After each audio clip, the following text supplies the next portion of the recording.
السلام عليكم ورحمة الله تعالى وبركاته. أخيارتي إذا شرفت له ولا لهيك سود وهذا دقيقة كويزين channel ما أنت محن وهذا سناكر أو المها وناكسن وما شاء الله مع معان بدن أنا لهن سكر لهن وحا وباهنتها استروبري أسوجة جرتي يوغت كا أو نانانكا chia seed iyo malab sokor inta isticmaali lahayd waxa isticmaashaa malabka waayo ma ku cayilaysid miisaankana waa ku dhunsanaysaa macaanka aad mar walba maskaxda ku soo dhacay ina macaan cuntidna wuu ka yareynaya oo booskiisi sugar ahaan isaa ku galaayo waa isku soo walaaqaysaa maasha Allah waa ujeedin dhinacan waxa ugu talagalay dadka raba inay iscaateeyaan ilmaha سيسن وعيلين لكن لغبي بروتينكي وبانايين سيكو هلان ما فهمتين marka waa isku soo walaaqay u jeedin geedkaas haysta laakiin qof walba wax allaale wuxuu haysto uu sameeysan karaa bahal yar oo geedka lagu dubo xataa oo falaadka inta soo qaadatid oo hoos silid ka marisid qaada saas u dardartid dhigtid markuu frozen ku noqdo kala soo baxaysa khasab maaha inaa haysatid kan hadda aniga haysto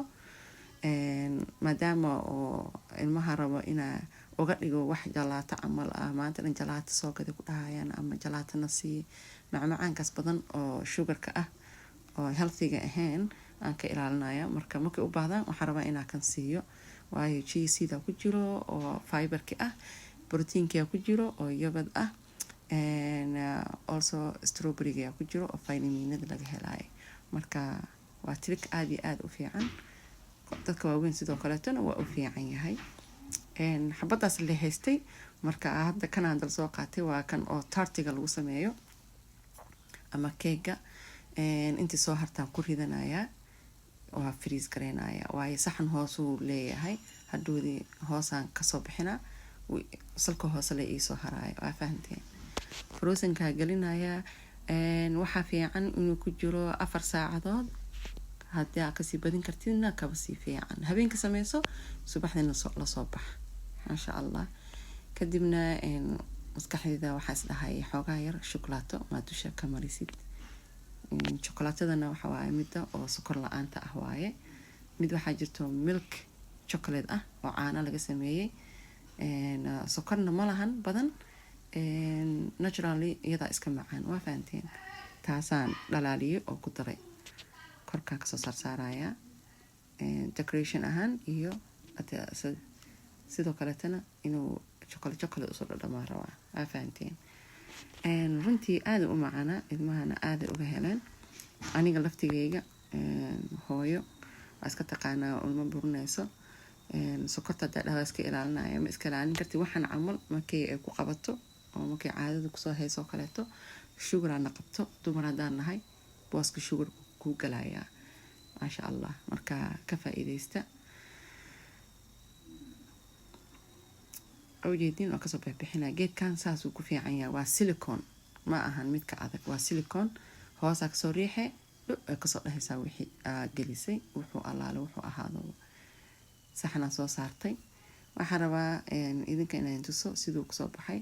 kadibna caag aan haysto oo freezerka aan la gashto rabaa inaan ku gurto xabada koowaad aan jarayna adeeg waa baraf sidii waxa waaye jalaato baraf aad cunayso kale laakiin ka caafimaad badan ma fahanteen ma sha Allah macaan ahayd runtii ma sha Allah way jeclaadeen ilmaha anigana sidoo kale aad iyo aad waan ka helay mar walba hadda waa sameysana waka afwan iyo qaata waxa soo qaatay kii kale to aan dhahayaa day saxan baa ku riday saxan keega waan jarjaraya isagana sidii triangle amal oo jarjaraya isagana sidii oo kale to wax uu ka duwan mala waa isku dhadhankii leh macaan ma sha Allah just shape kale bedelay kana shukulaato dusha uga mashubaayay saasa lagu cunaya ma fahanteen akada freezerka gashanaya waayo waxa rabaa markii loo baahdo in meesha laga soo baxo hadda finjeerka kor aska galisid oo barafka aan ahayn finjeerka caadiga hadda galisid waxa waaye uu ka dhalaalaya marka freezerka inaad gashatid ay ku fiican tahay marka u baahatidna aa kala soo baxay sida jalaatada oo popsicalka oo kaleeto waaye banaanka haddaad dhigtid sooma dhalaalayso saas camal waaye marka caagaasaa ku ritay 2 caagaa haystaa waa kusoo guranaysaa markuu dhammaan rabaa arkaysaa waa u sameynaya ilmaha meesha ugu celinaysaa maba ka dhamaanayo maasha allah ani aad iyo aad uga helay waxaan rajeynaa idinkana inaad ka heshiin baroobeeya insha allah aad iyo aad u idin anfacaya runtii maasha allah aniga ahaantida waa ka helay haddaa halkaas soo gaarteen waxaan rajeynaya janalkayga inaa laagtii iyo shartii commentiga iyo inaa kusoo biirtiinba waxa aa ka faa'iideyna insha allah ay ila wadaagtiin waayo muhiima ii tahay commentigiina iyo ra'yigiina iyo waxaan jeclayna soo samaysiin wassalaamu calaykum waraxmatullahi wabarakaatu